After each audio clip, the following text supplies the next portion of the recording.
guys, today let's talk about highlights, how highlights has ruined football. So a game of 90 minutes is now summarized into 5 minutes to 7 minutes of play.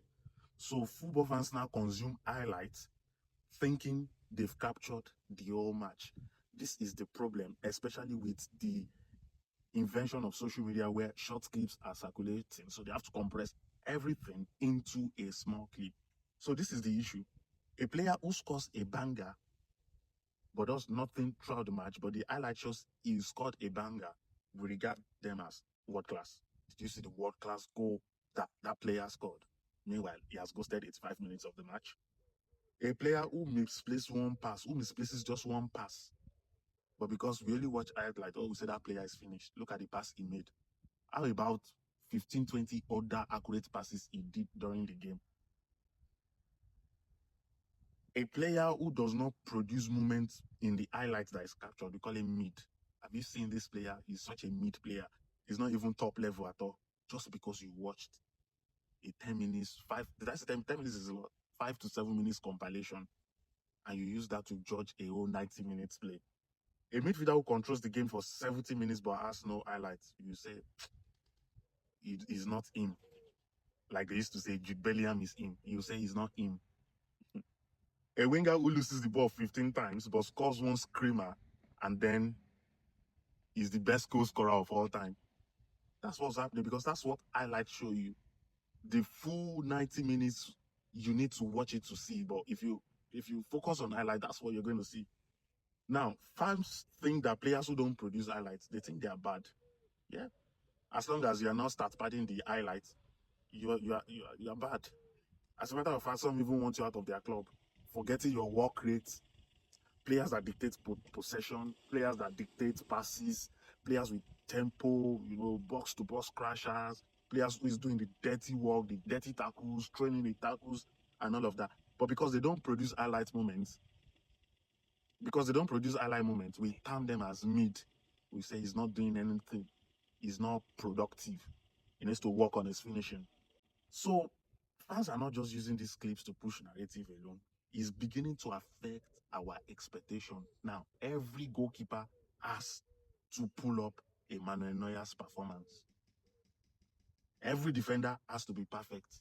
Because once Gabriel defends all through the game, and then he lost one ball to Erling Haaland, and Haaland scores the ball, you say, look at Gabriel's defending. His defending is horrible. His defending is this. He needs to learn this. He needs to quit football. He needs to consider modeling. He needs to do other business. Come on, guys. Come on. Now, all of a sudden, every attacker needs to score screamer because we want their goal catalogs to be screamers.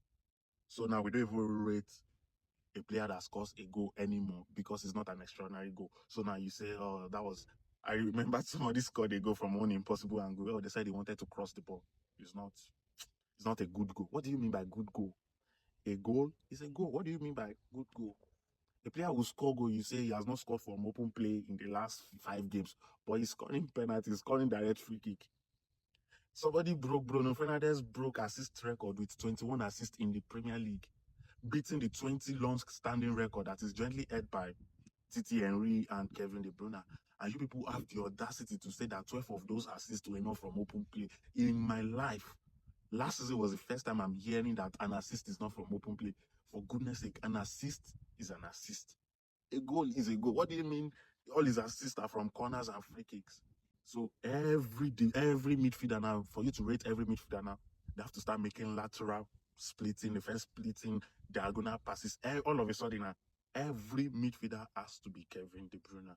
For goodness sake. Fans, what are you doing to football? And the funniest thing is, these things look like agenda. These things look like agenda on the social media, but it's shaping our expectations. I think it's shaping our expectations somehow, because at the end of the day, this person says it, you feed on it, you consume it, and it begins to register into your head. All of a sudden, you say Eberechi Eze is struggling at Arsenal. Why? Because you want him to go in straight to Arsenal, push in 15 goals and assist, 15 goals Premier League and assist, and all of a sudden, you just want things to blow up like that. Why? Because we are so much fixated on two things: watching highlights and checking the scoreboard. I always say it. Once you check the score sheet and the player is not on the goal or the assist sheet, you don't rate him. You don't even know the contribution. You don't. That's why some players don't have the numbers, but they are doing the work. And coaches and scouts and sporting directors that know this player, they go after them. But because they don't produce moments of brilliance on the highlights that you watch, becomes a problem. What I would enjoin you is try to watch game with an open mind and lower your expectation, because you expect too much from these guys. All of a sudden, you don't rate a midfielder that has 8 assists anymore. You don't rate a midfielder that has 9 assists in a season anymore. You want everybody to be a super Frank Lampard who scores bunch of goals and assists season in and out. So every midfielder that comes to the club now, you have to use Frank Lampard as the metrics. Every midfielder that comes to the club now, you have to use Steven Gerrard as the metrics. And once you watch highlight and you don't see him, score the screamers, you say, he's got good shot power, but it's not accurate because you only watched him kick 2 balls and the 2 did not enter the net. Come on, guys, come on. So, guys, if you're watching this video, it seems like I'm ranting, but if you're watching this video, are you guilty of this? Let me know in the comments. Or do you share this opinion with me as well, that we need to watch the game objectively with open-minded and lower our expectations from these players? Or you have a counter notion that, yeah, let's stick to the agenda, watch the clips, even some people even watch 50 seconds, 30 seconds TikTok video, and then they just rate the player. So it has gotten to the point whereby even when your club announce that they want to sign a player, you just go and find this compilation. Have you seen Jamie Gittins' highlight? That guy is the next Eden Hazard. Guys, calm down. Calm down. You say, have you seen Mikhailo Mudrik's highlight? That guy is the next Andriy Shevchenko. And these are the issues. Watch football objectively, with open mind, be open-minded, and calm down, lower expectation. So that's the whole concept of this video. I just wanted to rant and let my heart out, because I find it excruciatingly annoying when we rate players based on just highlights. It sucks, man.